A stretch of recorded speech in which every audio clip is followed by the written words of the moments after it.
there's a great big elephant in the room called the economy. So let's start talking about that. I wanted to give you a current picture of the economy. That's what I have behind myself. But of course, what we have to remember is this. And what we have to think about is when you're dancing in the flames, what's next? So what I'm going to try and do in the next 17 and a half minutes is I'm going to talk first about the flames, where we are in the economy, and then I'm going to take 3 trends that have taken place at TED over the last 25 years and that will take place in this conference, and I will try and bring them together. And I will try and give you a sense of what the ultimate reboot looks like. Those 3 trends are the ability to engineer cells, the ability to engineer tissues, and robots. And somehow it'll all make sense. But anyway, let's start with the economy. There's a couple of really big problems that are still sitting there. One is leverage. And the problem with leverage is it makes the US financial system look like this.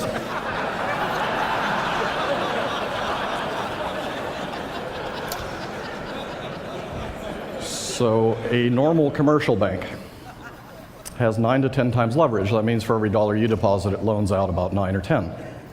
A normal investment bank is not a deposit bank, it's an investment bank. It has 15 to 20 times.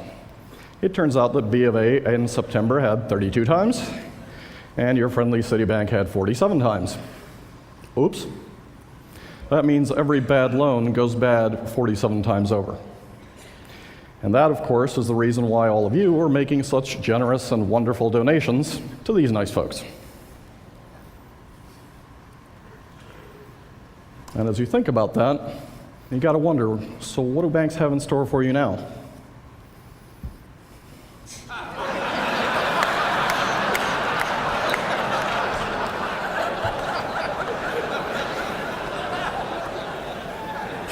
It ain't pretty.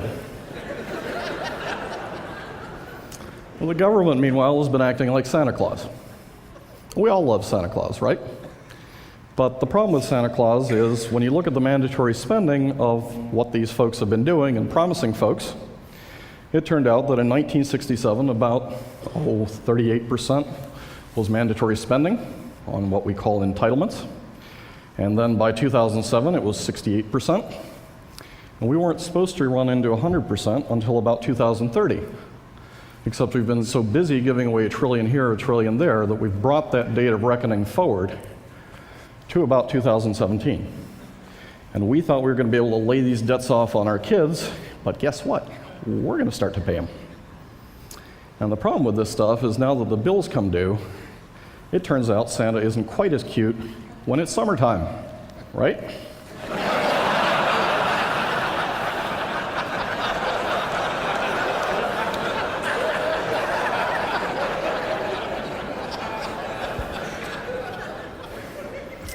Here's some advice from one of the largest investors in the United States. This guy runs the China Investment Corporation. He is the main buyer of US Treasury bonds, and he gave an interview in December. Here's his first bit of advice, and here's his second bit of advice. And by the way, the Chinese Prime Minister reiterated this at Davos last Sunday. This stuff is getting serious enough that if we don't start paying attention to the deficit, we're going to end up losing the dollar. And then all bets are off. Let me show you what it looks like. I think I can safely say that I'm the only trillionaire in this room.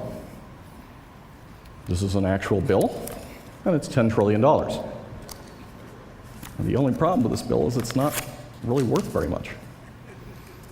That was $8 last week, $4 this week, $1 next week. And that's what happens to currencies when you don't stand behind them. So the next time that somebody as cute as this shows up on your doorstep, and sometimes this creature is called Chrysler, and sometimes Ford, and sometimes whatever you want, you've just got to say no. And you've got to start banishing a word that's called entitlement. And the reason we have to do that in the short term is because we have just run out of cash. If you look at the federal budget, this is what it looks like. The orange slice is what's discretionary. Everything else is mandated. It makes no difference if we cut out the bridges to Alaska in the overall scheme of things. So what we have to start thinking about doing is capping our medical spending, because that's a monster that's simply going to eat the entire budget. We've got to start thinking about asking people to retire a little bit later. If you're 60 to 65, you retire on time. Your 401k just got nailed. If you're 50 to 60, we want you to work 2 years more. If you're under 50, we want you to work 4 more years. And the reason why that's reasonable is when your grandparents were given Social Security, they got it at 65 and they're expected to check out at 68. 68 is young today. We've also got to cut the military about 3% a year. We've got to limit other mandatory spending. We've got to quit borrowing as much, because otherwise that interest is going to eat that whole pie. And we've got to end up with a smaller government. And if we don't start changing this trend line, we are going to lose the dollar and start to look like Iceland. Now, I got what you're thinking. This is going to happen when hell freezes over. But let me remind you, this December it did snow in Vegas.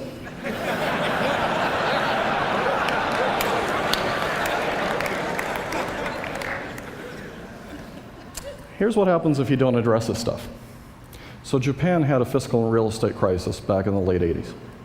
And its 225 largest companies today are worth 1/4 of what they were 18 years ago. We don't fix this now, how would you like to see a Dow 3500 in 2026? Because that's the consequence of not dealing with this stuff. And unless if you want this person to become the CFO, not just of Florida, but the United States, we better deal with this stuff. That's the short term, that's the flame part. That's the financial crisis. Now, right behind the financial crisis, there's a second and bigger wave that we need to talk about. That wave is much larger, much more powerful, and that's, of course, the wave of technology. And what's really important in this stuff is, as we cut, we also have to grow. Among other things, because venture-backed startup companies are 0.02% of US GDP investment, and they're about 17.8% of output. It's groups like that in this room that generate the future of the US economy, and that's what we've got to be growing. We don't have to keep growing these bridges to nowhere. So let's bring a romance novelist into this conversation.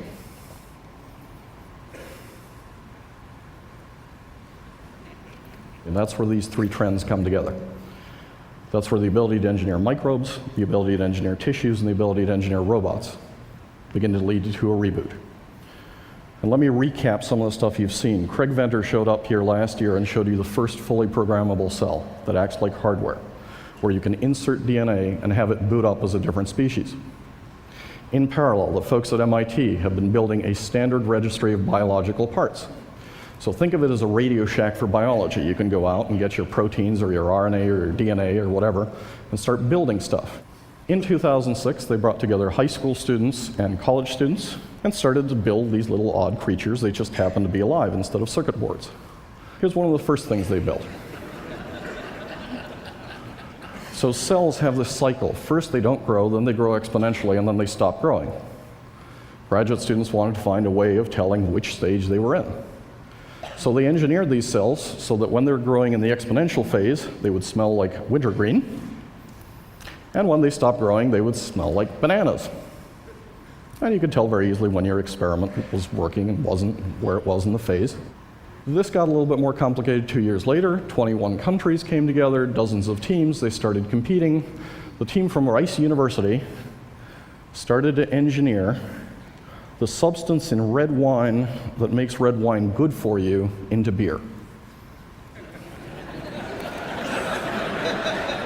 So you take resveratrol and put it into beer. Of course, one of the judges is wandering by and he goes, "Wow, cancer-fighting beer. There is a God."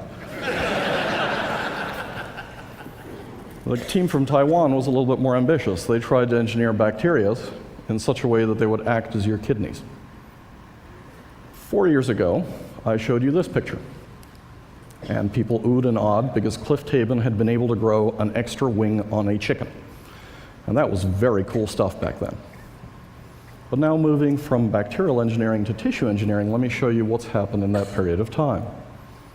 2 years ago, you saw this creature, an almost extinct animal from Xochimilco, Mexico, called an ajolote, that can regenerate its limbs. You can freeze half the heart, it regrows. You can freeze half the brain, it regrows. It's almost like leaving Congress.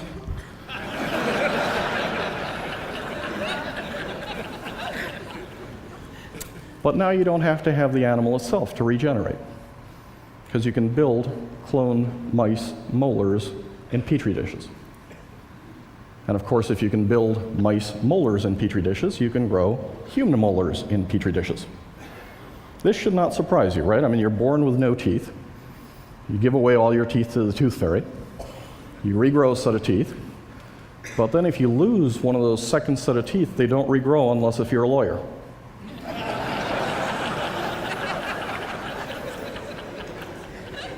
But of course, for most of us, we know how to grow teeth, and therefore we can take adult stem teeth, put them on a biodegradable mold, regrow a tooth, and simply implant it.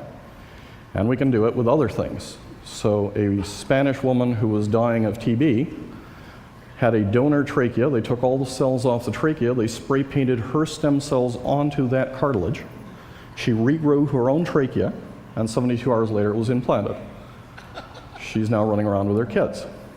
This is going on in Tony Atala's lab in Wake Forest, where he's regrowing ears for injured soldiers, and he's also regrowing bladders. So there are now 9 women walking around Boston with regrown bladders, which is much more pleasant than walking around with a whole bunch of plastic bags the rest of your life. This is kind of getting boring, right? I mean, you understand where this story is going. But it gets more interesting. Last year, this group was able to take all the cells off a heart, leaving just the cartilage. Then they sprayed stem cells onto that heart from a mouse. Those stem cells self-organized, and that heart started to beat. Life happens. This may be one of the ultimate papers. This was done in Japan and in the US, published at the same time, and it rebooted skin cells into stem cells last year. That means that you can take the stuff right here and turn it into almost anything in your body. And this is becoming common. It's moving very quickly. It's moving in a whole series of places. Third trend, robots. Those of us of a certain age grew up expecting that by now we would have Rosie the robot from the Jetsons in our house. And all we've got is a Roomba. We also thought we'd have this robot to warn us of danger. Didn't happen. These were robots engineered for a flat world, right? So Rosie ran on skates, and the other one ran on flat threads. If you don't have a flat world, that's not good. Which is why the robots we're designing today are a little different. This is Boston Dynamics Big Dog. And this is about as close as you can get to a physical Turing test. Okay, so let me remind you, a Turing test is where you've got a wall, you're talking to somebody on the other side of the wall, and when you don't know if that thing is human or animal, that's when computers have reached human intelligence. This is not an intelligence Turing test, but this is as close as you can get to a physical Turing test. And this stuff is moving very quickly, and by the way, that thing can carry about 350 pounds of weight. These are not the only interesting robots. You've also got flies, the size of flies, that are being made by Robert Wood at Harvard. You've got sticky bots that are being made at Stanford. And as you bring these things together, as you bring cells, biological tissue engineering, and mechanics together, you begin to get some really odd questions. In the last Olympics, this gentleman, who had several world records in the Special Olympics, tried to run in the normal Olympics. The only issue with Oscar Pistorius is he was born without bones in the lower part of his legs. He came within about a second of qualifying. He sued to be allowed to run, and he won the suit, but didn't qualify by time. Next Olympics, you can bet that Oscar or one of Oscar's successors is going to make the time. And 2 or 3 Olympics after that, they are going to be unbeatable. And as you bring these trends together, and as you think of what it means to take people who are profoundly deaf, who can now begin to hear, I mean, remember the evolution of hearing aids, right? I mean, your grandparents had these great big cones, and then your parents had these odd boxes that would squawk at odd times during dinner. And now we have these little buds that nobody sees, and now you have cochlear implants that go into people's heads and allow the deaf to begin to hear. Now, they can't hear as well as you and I can, but in 10 or 15 machine generations, they will. And these are machine generations, not human generations. And about 2 or 3 years after they can hear as well as you and I can, then they'll be able to hear maybe how bats sing, or how whales talk, or how dogs talk, and other types of tonal scales. They'll be able to focus their hearing, they'll be able to increase the sensitivity, decrease the sensitivity, do a series of things that we can't do, and the same thing is happening in eyes. This is a group in Germany that's beginning to engineer eyes so that people who are blind can begin to see light and dark. Very primitive. And then they'll be able to see shape. And then they'll be able to see color, and then they'll be able to see in definition. And one day they'll see as well as you and I can. And a couple of years after that, they'll be able to see in ultraviolet, they'll be able to see in infrared, they'll be able to focus their eyes, they'll be able to come into a micro focus. They'll do stuff you and I can't do. All of these things are coming together, and it's a particularly important thing to understand as we worry about the flames of the present, to keep an eye on the future. And of course, the future is looking back 200 years, because next week is the 200th anniversary of Darwin's birth. And it's the 150th anniversary of the publication of The Origin of the Species. And Darwin, of course, argued that evolution is a natural state. It is a natural state in everything that is alive, including hominids. There have actually been 22 species of hominids that have been around, have evolved, have wandered in different places, and have gone extinct. It is common for hominids to evolve. And that's the reason why, as you look at the hominid fossil record, Erectus, and Heidelbergensis, and Florensis, and Neanderthals, and Homo sapiens all overlapped. The common stage of affairs is to have overlapping versions of hominids, not one. And as you think of the implications of that, here's a brief history of the universe. The universe was created 13.7 billion years ago, and then you created all the stars and all the planets and all the galaxies and all the Milky Ways, and then you created Earth about 4.5 billion years ago, and then you got life about 4 billion years ago, and then you got hominids about 0.006 billion years ago, and then you got our version of hominids about 0.0015 billion years ago. Ta-da! Maybe the reason for the creation of the universe, and all the galaxies and all the planets and all the energy and all the dark energy and the rest of the stuff, is to create what's in this room. Maybe not. That would be a mildly arrogant viewpoint.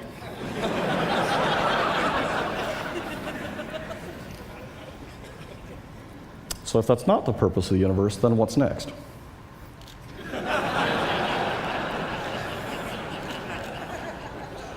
And I think what we're going to see is we're going to see a different species of a hominid.